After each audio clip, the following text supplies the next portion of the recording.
ආදරණීය දුවේ පුතේ, මං ඔයාලගෙන් ප්‍රශ්නයක් ඇහුවොත් ඔයාලා සුභහදාමට ආදරය කරනවද? ඊට ඉස්සෙල්ලා මං ඇහුවොත් ඔයාලා ඔයාලට ආදරය කරනවද?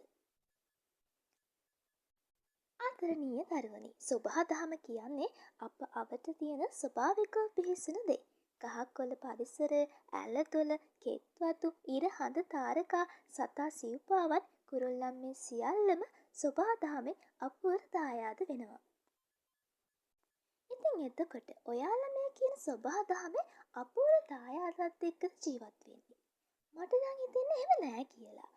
ඔයාලා ගොඩක්ම වැදිලා ඉන්නේ කෘත්‍රිම භෞතික දේවල් එක්ක.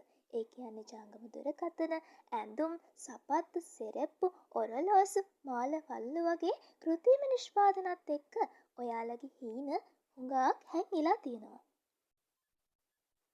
මන් දන්නවා ඔයාලගේ වයස හරිම චමත්කාරජනකයි.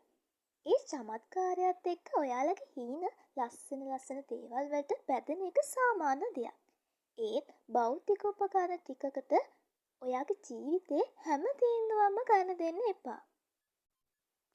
චුට්ටක් හිතලා බලන්න, ඔයාලා චූටි කාලේ සුභහදාමත් එක්ක නේද හිටියේ? ඒ කාලේ ඔයාලා සතුටින් හිටියා. ඔයාලා මල් වලට එන සමනල්ලොන්ට, ඒ වගේම පාට මල් වලට, ඒ වගේම රැට තියෙන හඳ මාමට ඔයාලා ගොඩාක් ආදරය කරා. ඒ වගේම ඉර මාමට, ඇලතුළ ගංගා මේ හැම දෙයකටම ඔයාලා ආදරය කරා. ඔයාලා ජීවත් වුණේ පරිසරයත් එක්ක.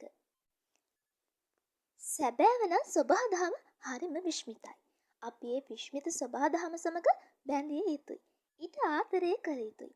ඔයා ගොඩක් සුභහදාමට සමීප වුණොත් ඔයාට හිතෙයි සුභහදාම සහ ඔයා කියන්නේ එකිනෙකට වෙන් කරන්න හැකි දෙයක් බව.